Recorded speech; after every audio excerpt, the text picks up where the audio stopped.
G'day, I'm Warren Livingston and welcome to Kenty Blitz, your daily hit of NRL with Paul Kent. Kenty, yesterday we spent an awful lot of the show talking about sin binning, and sure enough the NRL have come out and done something about it. Well, it's good to see that they're listening, Warren, isn't it? Yeah. Look, I'd like to think so, no, but in all seriousness, it's about time. Look, there were some concerning incidents that have been in the earlier rounds. I think it escalated probably a little bit on the weekend, and we saw this distinct lack of action from the NRL referees.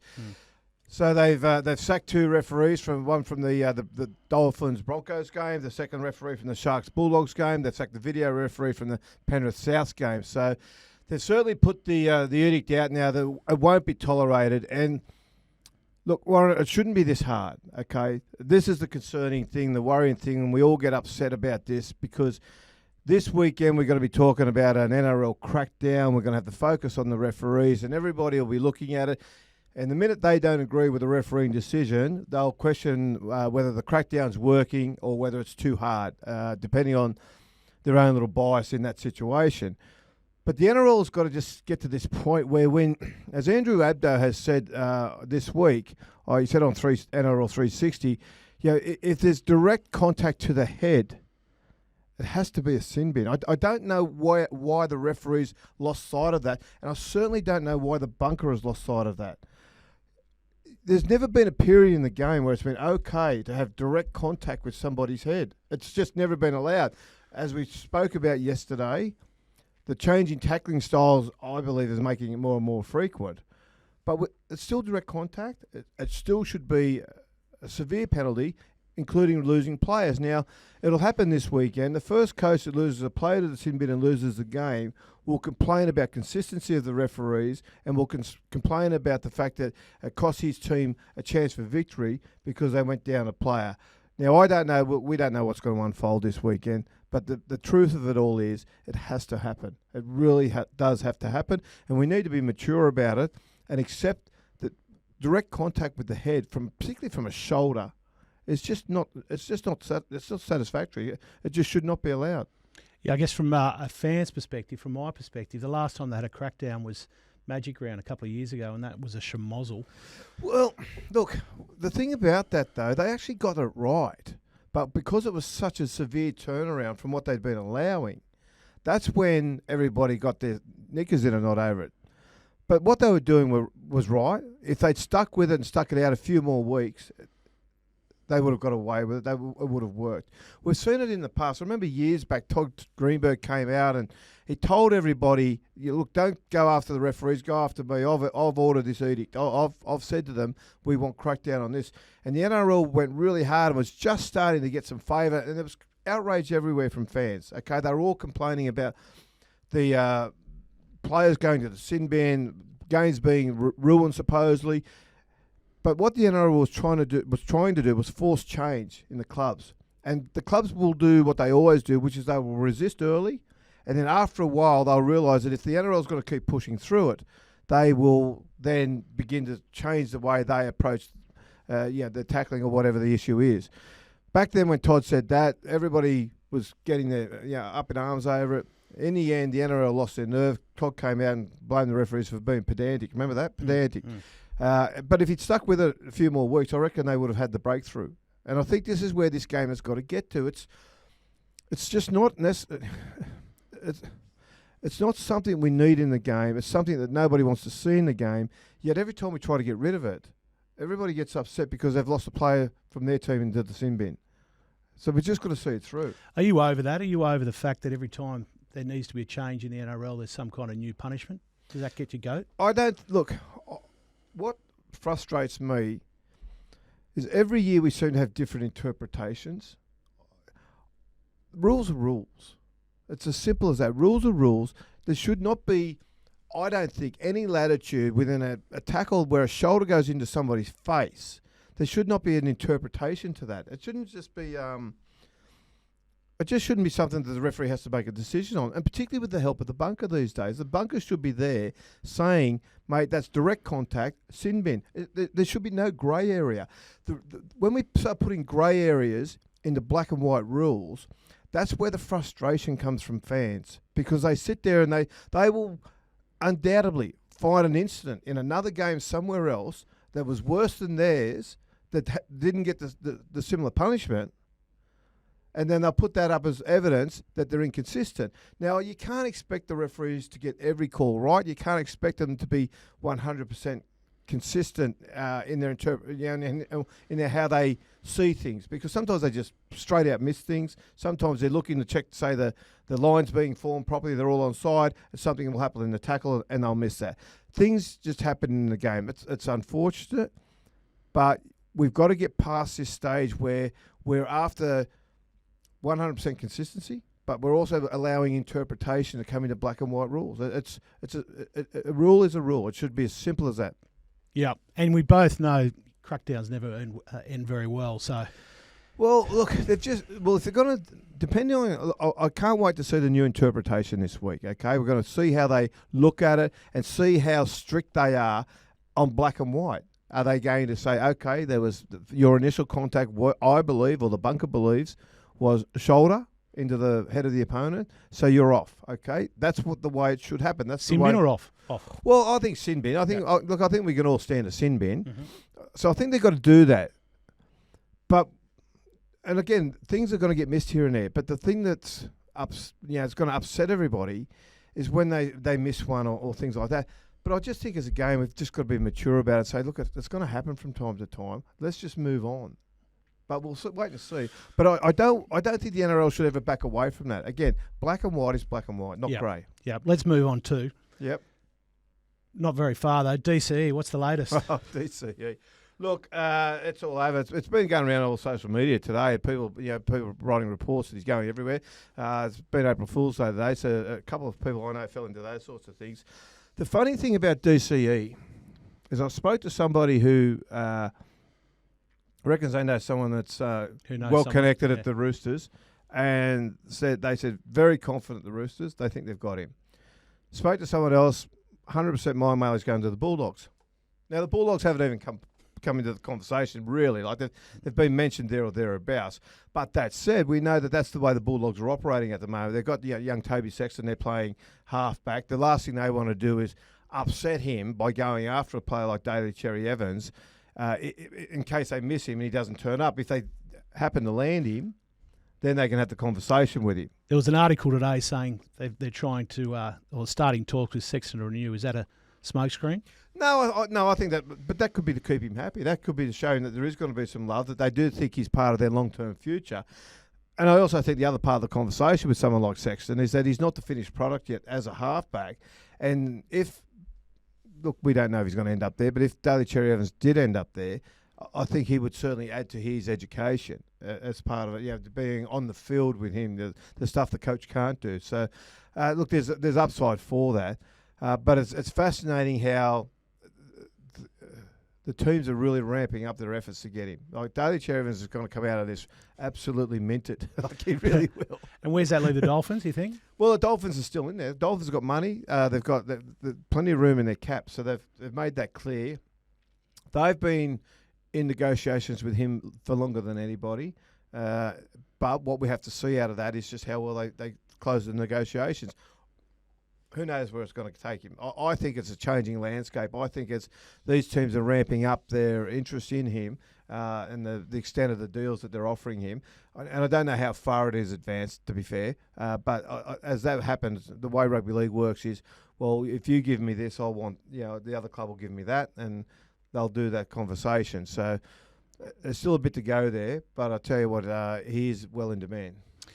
Mate, a couple of upsets on the weekend. You always talk about how difficult it is to win consistently in the NRL, and the Dragons got up over the Storm in what was called an upset. Do you think that was Flano's spray, or what's that? Yeah, it's a funny one, isn't it? Look, I'm a great believer in Shane Flanagan as a coach, and a lot of people I know who are Dragons fans have said, that they're worried about their team and they're not sure how they're going to go this year. And a lot of people had the Dragons tipped for the wooden spoon this year. And one thing I said to everybody is that the Dragons won't finish. I don't believe they'll finish with a wooden spoon. Top 8, you think? No, I don't think top 8. No, I don't think the top 8. But they've still got problems in the halves a little bit. They don't have a strong kicking game, and the spines a little bit unsettled as far as who plays fullback. I don't think they're quite settled what they're doing there, and the halves are still sort of finding their way together as a team. But the thing about it, Shane Flanagan came out the other day after they copped it off Souths, and he said, look, you wouldn't want to be one of my players for the next 10, 12 days, he said. And they responded. It was really admirable the way that the Dragons just got out, and it wasn't a pleasant win. It wasn't a great game. It's not one I'd ever want to sit down and have to watch again. But what they did was they got out and they competed. They bustled Melbourne. They put Melbourne off their game. And it showed what Shane Flanagan can do as a coach and what he can deliver. Since I've been around the game, going on over 30 years now, I've seen a lot of coaches who can take a team from 14th to 5th, 14th to 4th, but they couldn't quite get them from 5th to 1st. They couldn't quite get them over that edge. There's also been a lot of coaches who have also who can take a team from 5th to 1st. Wayne Bennett, for example, comes in, puts a bit of polish on a good team, gets them home, as he did with St George Illawarra way back in 2010. But also, and Wayne's probably shown this too, he struggled to build those teams to go from 14th to 5th. He hasn't really been able to do that in his time at the clubs he's been at. He's improved them somewhat. So out of that, what's happened is Shane Flanagan is a guy who came in, when he took over Cronulla, they were 14th. And within 5 years, they went from 14th to the Premiers, their only premiership. And they won that. They did that on the back of a club where Flanagan basically ruled it all. He had his eye over the salary cap. We know what happened there. So, right in. But I know that they got caught being a bit loose with the salary cap. So, but he was the driver. He was the one that figured out where the square pegs and the square holes were and where it needed to go. And I think that was a pretty big effort. I think he's doing the same at St George. He can identify a player, he can identify their true value, and he's got the discipline to stay to that. And that's why I think St George are going to be a side that are going to improve a lot without people even realising. And with a team, when you look at on paper, it's probably going to surprise you. You're talking about Wayne Bennett, and last week, yourself and a couple of other guys and myself were talking about Wayne Bennett and where he left the clubs that he left, and it was interesting. You brought up some interesting facts on the coaches who've taken over from Wayne. Yeah, well, the thing about it's this. So everybody talk about the Bennett curse and how Bennett leaves the club and they don't fare as well. Now, firstly, there's one predominant reason for that, and that's because Wayne Bennett's one of the greatest coaches that has ever carried a clipboard, okay? And his impact on players and his ability to get the best out of players is second to none, okay? We know that about Wayne, and that's why he's been coaching so many years. Like Wayne will be retired. He'll probably be the only coach. He'll be the first coach to hit 1,000 games coach in the NRL, and he'll probably be the only coach, and certainly will be for some time. You look at a bloke like Craig Bellamy, he's heading that way, but he'll retire before he gets anywhere near there. What other coaches are going to be around long enough? I don't think. Certainly none that are coaching today, unless maybe someone like Trent Robinson can come through. But the thing about Wayne is this. When you look at the clubs where he's at, and let me just go through this so I can go through it in order and get it all right for you here. But you go through the clubs he's at. So when he was at Brisbane the first time around, he sat there and he coached them. And then when he left the Broncos at the end of 2008, 2006, sorry, was it 2006, 2006 he left? 2008 he left. So he left there after 20 years, okay? And he was replaced by Ivan Henjak. Now, Ivan Henjak was a rookie coach. His first stint in the NRL. He didn't last. He got sacked before his contract was out. Bennett moved to St George Illawarra. It was taken over by Steve Price, rookie coach, okay? Now, in both those incidents, Bennett picked the guys, well, not so much Henjak, but picked the guys with Price. At Newcastle, he had Rick Stone take over after him. He identified Rick Stone as another rookie coach. So there's 3 rookie coaches the first 3 clubs he's left. Then he went to back to the Broncos, and when he left the Broncos, and this time he was sacked by the Broncos, and they went out and they appointed Anthony Seibold as coach. Now, Seibold had only had 1 season in the NRL at South Sydney, where he was the Dally M Coach of the Year, and where he came in after the Michael Maguire era. So Seibold took the job there 1 year at South. He didn't work out there at the Broncos either. So then Bennett swapped with Seibold, went to South Sydney, brought along Jason Demetrio, who was a good young coach coming through. But again, when he took over in the NRL level, he was a rookie coach. Then he's gone now to the Dolphins, and everybody's looking at Christian Wolf saying, well, hang on, what's going on? Now, Christian Wolf's kind of a rookie coach. He's not coached NRL before, so certainly rookie for the NRL, but he has coached at the top level in England. He coached St Helens, the premierships over there. And all these coaches have had good records in their development years as coaches, but all of them so far failed to come in after Bennett. I don't think the problem's so much Bennett. I wonder why clubs are falling into this routine of putting a rookie coach in after Bennett. It's hard enough for an experienced coach to come in after Bennett. Why are these clubs always coming in after Bennett with a rookie coach? It's his first stint. Now, I know Wayne puts systems in place, but part of the magic we know about Wayne is Wayne's such a great media manager and has this little bit of fairy dust he sprinkles on players that a rookie coach can never do. So when the criticism's coming out about what's happening about at the clubs, and certainly the Dolphins now, and everybody goes, okay, the Bennett curse has got them again, I wonder how much accountability the clubs have got to take in this. I don't think it's all on the coaches. I don't know if they've got if they were put into the job too early. I think some of them were. I don't think Christian Wolf is, though. I think Christian Wolf is actually a quality coach. I think he will figure out what's happening at the Dolphins, and he will turn them around. I will say this also, though. They're not playing at what would be a Bennett style of football this early in the competition. Maybe down the line, yes, but Bennett's played he starts the season with a very simple style of footy, and the Dolphins just aren't playing. You know, it's hard to sort of see what their rhyme or reason is in any of their games so far. But I just think it's an interesting thing, Warren, that you sit there and you look at this Bennett curse, yet they've basically all been rookie coaches after him. But you've had Shane Flanagan available at different times. Des Hasler was available at different times. You've had some quality coaches out there. Neil Henry's out there. Neil Henry's a tremendous coach, great at putting systems in place at a club. But he doesn't seem to get a nibble. They just keep going after guys who are untried. All on Wayne's recommendations too. Well, yeah, I think so. But except for Seabold. Except for Seabold at the Broncos. So 5 out of 6. Yeah. But anyway, it's probably worth South having a look at now if Bennett ever decides to move on. And worth some comments down below. Tell us what you think about that. Yeah. Other big bunnies news, obviously Latrell's back. Yeah, that's the big one. And named at centre, that's the big one. Or will be, yeah. Smart he'll move. be playing centre. Yeah, look, it's a smart move. Jai Gray leads the Dally M's, okay? He has been a revelation so far. Like, the season's a long way from over, but he's playing tremendous football, and he's a threat with the ball in his hand. He's full of energy. He brings a lot to the team. And Bennett being Bennett, yeah, the one thing about Wayne Bennett is he knows a footballer. He can just pick a guy who knows what he can do for him. And when he puts a player in a team, he would sit there, he would hear all the hype, he would know that everybody's expecting Latrell to be picked at fullback. He knows that Latrell wants the number one on his back.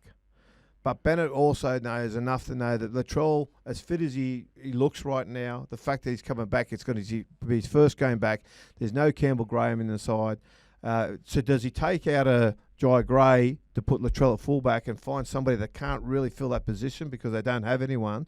Or does he say, you know what, let's keep Jai Gray there, and then he'll bring Latrell back and put him in the centres? I think Latrell plays centre, and he'll have a roving commission. He'll be just basically, mate, you know, he's got to be on that left edge, which will make them really deadly. Yeah. Lethal on the left edge. Yeah. So they'll be there. Cody Walker passing to Latrell. Jai Gray just sniffing around doing what he does there is going to make that a really dangerous side for South Sydney this week. But on the flip side of that, I think Latrell also will get the nod from Wayne, which will also fast-track him on the way back to fullback. Is, mate, if you see something, if you want to just wander in field a little bit, if we're setting up something through the middle and you just want to be there or thereabouts, just go and do it. Latrell, we saw it happen a couple of years back in Origin where we had the 3 fullbacks, 2 of them played centre, and they wandered around and sort of just had this multi-threat because they were just everywhere. I think Latrell will play a similar game, and he's got the footy now to know where to pop up. So it's good coaching from Bennett. Mate, we were talking before about a few officials who've been dropped, and yeah. I know one of your favourites, the fans with no eyes, had a howler on the weekend. Yeah, I don't know how they missed that. The linesman in the Broncos game, Selwyn Cobbo, put his foot on the line. He's got one job. He's got one job. And the sideline, it's about, I reckon about 5 inches thick, the sideline. It's not hard to see a football boot step onto it. He was right there too. Yeah, look, it did in the end. It didn't impact too much on the result, probably. But I reckon if you the opposition coach, you probably would have sat there and said, you know what, I'm not real happy about that. They could have, Christian Wolf could have turned that game around, or could have hoped that 40-20, as that was going to be, would have given them a little bit of a kick, would have given them good position in possession on the Broncos half, but it didn't work out that way. But yeah, we all looked at it, thought, oh well, there's another one from the fans with no eyes, but they've got away with it. It sounds like he's kept his job. He's not mentioned among the first group that lost their job this week. So we move on, Warren. We move on. We just hope that they just get it right one day. I want to talk a little bit about something for our mates down in the Shire and the 2040 and Nico Hines. You know, Joey's come out this week or last week and said he's got no confidence. What do you think about that? Oh, it's fascinating to hear Joey John say that. He came out, and for those who don't know, he came out and he just said he thinks Nico's lost all confidence, and he doesn't know how Nico is going to get that confidence back. And that's a problem for Craig Fitzgibbon, because at the moment we all know that Braden Trindle is playing essentially halfback. He's wearing number 6, but he's the dominant ball receiver. He's doing 90% of the kicking. And Nico's just trying to find his way back. I don't know how you do that. There's been a talk about whether you put him at fullback or not, but Will Kennedy's been playing great footy.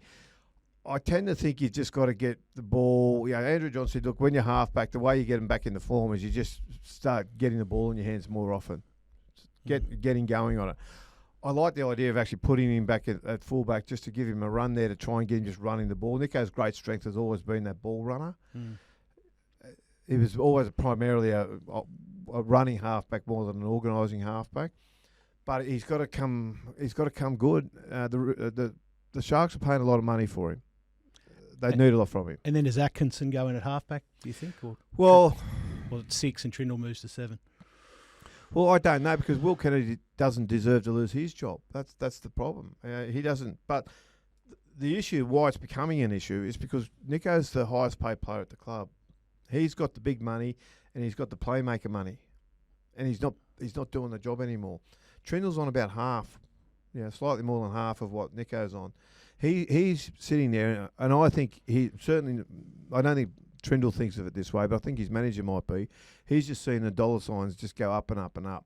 So he's doing that, and the Sharks are going to have to make a big decision at some point when Nico's contract starts to come up for renewal, and they're going to have to figure out whether they want to pay it. The flip side is Nico knows he's got limited time to sort of go out and re-establish that he's worth what they're paying him, because certainly right now what they're getting from him, given the value he's on, is not there. But I found it interesting that Andrew Johns identified it as a confidence problem, and there's no easy fix for a lack of confidence. So right now, would you take Dylan Brown or Trindle? Oh, you take Trindle for sure. Yeah, you take Trindle. It's probably on half as much though, right? Yeah, but Dylan Brown's the same. Dylan Brown. Look, I don't want to keep focus on him every week, but even still now, 4 weeks in, we're still yet to see him. Like on the weekend, I think his first run was at the 79th minute. That's just too late in the game. Like, what's he doing? Like he's primarily a running half, like a running 5/8. So to sit there and have to wait that long before he starts, tucks the ball under his arm and gets going on it. That's an issue that I don't even know how Parramatta have got to that situation.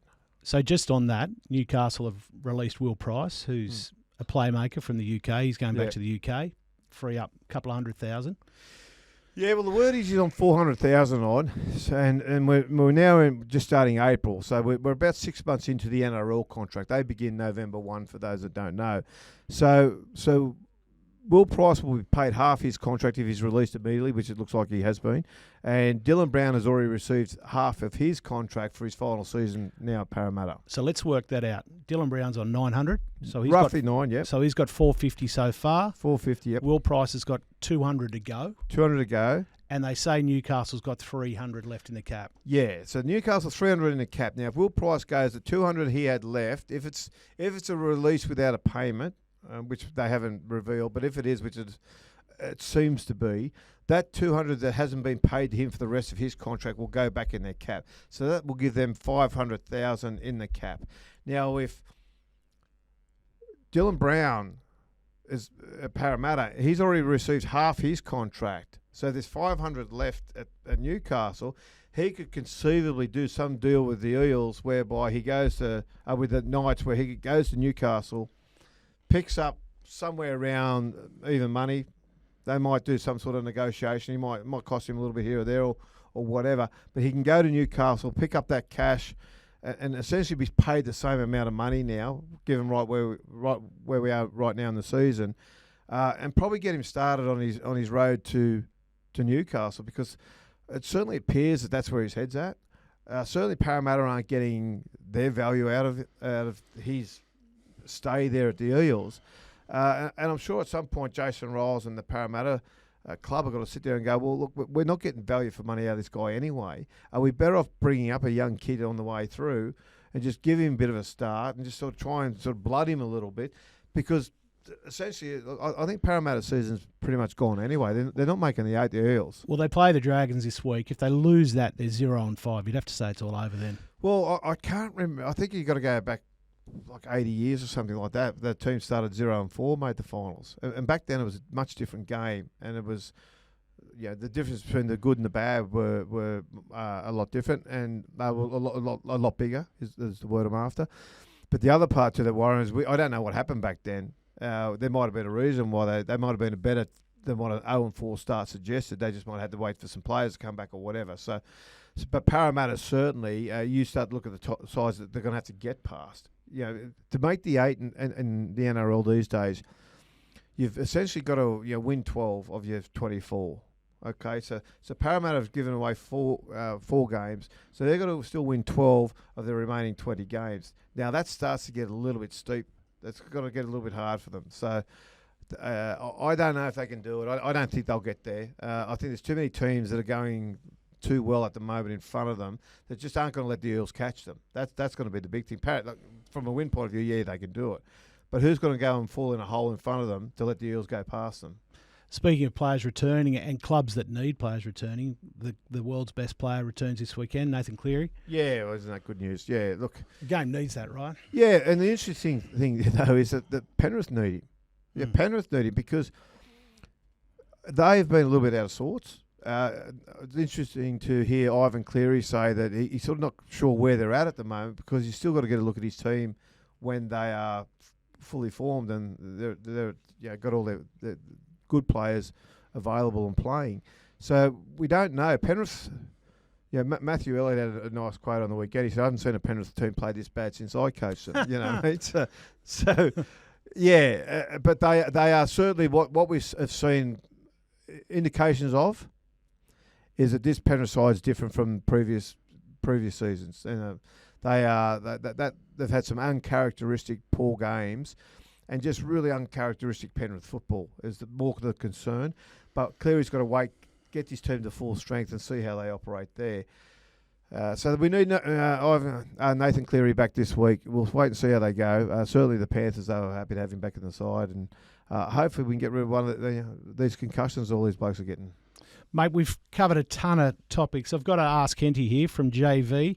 He talks about dominant tackles, and they should not be rewarded to any tackle with more than one defender, only rewarded to strong one-on-one tackles and leg tackles. How do you feel about that? Yeah, look, that goes around the game. But the problem I have with that is how do you reward a legs tackle these days? I remember years ago, Ron Massey rang me up and he said to me, mate, I'll tell you something. You should write this. I said, what's that? He said, mate, we've got to reward the legs tackle. Now, this is 20 years ago, right at the start of all this wrestle rubbish we've got to deal with. At the time, I thought, Mass, it's a little bit of an old-fashioned idea, okay? Then I saw the Bob Fulton after it, and I said, I was talking to Mass today. He reckons we should reward the legs tackle. He said, mate, he's 100% right. Now, this is two of the more intellectual brains in the game, okay? And they both believe that the game needed to do that. The game does need to do that. The wrestle, the compulsion with the wrestle, we all know why. You win the ruck, you win the game 9 times out of 10, all that sort of stuff. But we have this dominance now where all these gang tackles are coming in to win the tackle. So you're getting 2 or 3 always in on the tackle as much as they can. But then out of that, what's happening is we're seeing a lot of the concussions because there's not a lot of space in there to stick your head, and heads are getting stuck in the wrong space. So maybe that's the reason why it is. But can we reward the legs tackle? I don't know how we do that. One thing I would like to see is we see so much of this catch and hold these days, which is why they're upright. And then what happens out of that is the guys come in, and the next guy will come in and he'll hit, around the waist. Next guy will come in and grab the legs, and it's so systematic these days the way they tackle, and they tend to hold them there. And you watch this when you're watching the game now. You watch how often you see a tackle like that where the ball runner is struggling in the tackle. The referee will go held, but the minute he says held, the tackling team will then take him to ground. So they're buying themselves extra seconds to do that. And what needs to change there is if the referee says held and you then take him to ground, penalise him. Because that's a ploy. The referees aren't picking up on it. They're certainly not adjudicating on it.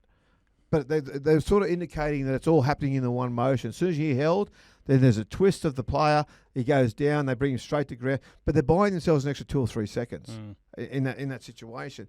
So I think what we need to do is just start looking at things like that, where you start to try and strip this advantage away from the defence to do that. I know some people don't like it, but we've got to look more and more into that because we need to start changing the way that we're approaching our defence. But we also talk about, we're sick of seeing penalties, and we're sick of seeing 6 agains. Yeah, but Warren, you're right. Okay, you are right. We don't want to see penalties. But I don't get this idea that the referee's had a good game if he's only blown 6 penalties. Because I think it's dumb thinking. I hear people in the media, great game for the referee, he only blew 6 penalties. Well, he missed 15. In the State of Origin, they always talk about it. There's only one penalty in the first half. It's ridiculous. It's such bullshit. Because what happens is this is what happens. The coaches are smarter than that. If the coach knows that the referee's under pressure not to blow penalties, what does he do? He tells his player to keep being offside, to keep holding down in the ruck. Because what happens after the referee's blown a couple, he won't do it again. Because he doesn't want to blow too many penalties. He doesn't want to be accused of ruining the game for blowing penalties. So what happens is he puts his whistle in the pocket, doesn't blow penalties, and then what happens? Game gets ruined anyway because they're either offside or holding down in the ruck and play the balls as slow as a wet week. So you can't have it both ways. Good stuff. Good to talk to you today, mate. If you like the show, make sure you subscribe downstairs. See you tomorrow.